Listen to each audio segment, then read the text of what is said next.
let's talk about the token, right? Like the push token. Um, how is that valuable and how does it work, right? In order to get push notifications, you need a token. Like this is a new thing, right? Like most people aren't used to this idea that you have to pay for this service. Like, can you explain a little bit about how the tokens come into the picture? So I'll start that with explaining what is Web3 and why is it different than Web2, and then we can talk about the token. So basically, when you are talking about Web2, most of the time you're talking about a server and client. So Correct. master and client relations.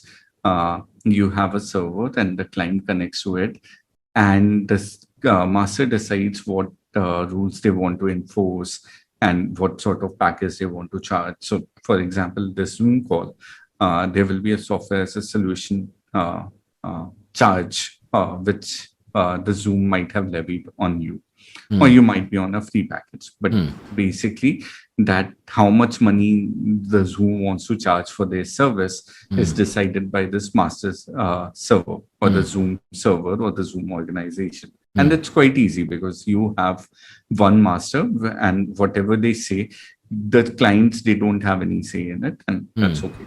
But when you come to Web3, it's all peer to peer. So no server is basically running the entire show. A group of people running a software is forming the entire software, and those group of people is running the entire software, whether it's Bitcoin, whether it's Ethereum, whether it's any other blockchain, as long as it's decentralized. They are talking about this peer-to-peer network. And then the question comes that if you have a software as a service solution, or if you charge a fee in the future, you cannot decide that on your own, right? There is no Correct. master Correct. client configuration.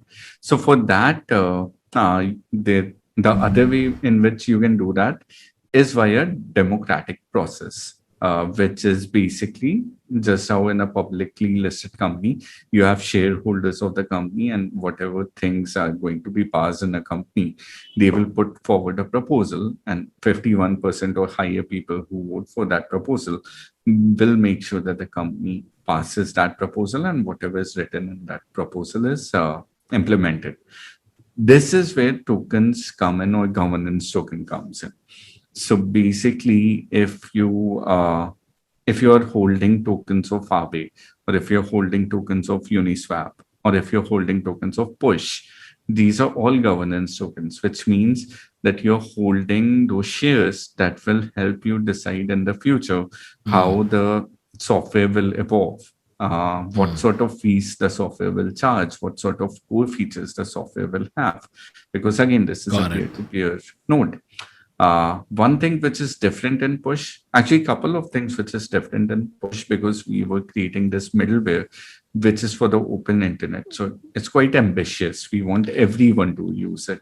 And because of that, we had to make sure that the revenue or the reward structure, whenever we have that in place, that is split evenly across all the participants of the ecosystem. And the push token also ensures that.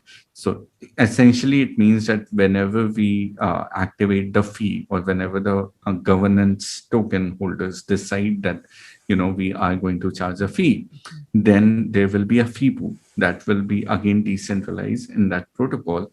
And these token holders, or people who are holding these tokens, they basically also become part of sort of the reward, or sort of the reward split, which will happen in this entire incentivized process. The other thing which the token holders will be able to do, apart from claiming these rewards, is making sure that the split of these rewards to all the crypto wallets that basically integrate EPNS protocol can do. So basically, these token holders can decide that if MetaMask comes in and integrates EPNS protocol, then the token holders can decide, okay, sure, MetaMask has 1 million people, and if they want 30% of the revenue which is getting generated from the protocol, then yeah, sure, let's give them that 30% revenue. So again, it's about governance. It's about rewards and incentivization split or the fee split from whenever the protocol starts earning. And then the third phase is about incentivizing all the third-party developers to come and build on the top of protocol. Basically, if you are building on top of our protocol, then the project will give you push tokens because you are building on top of. Or if you're running our push nodes, then the ecosystem will give you our tokens in lieu of running our push nodes. So that's more like the game theory behind Bitcoin and Ethereum as well.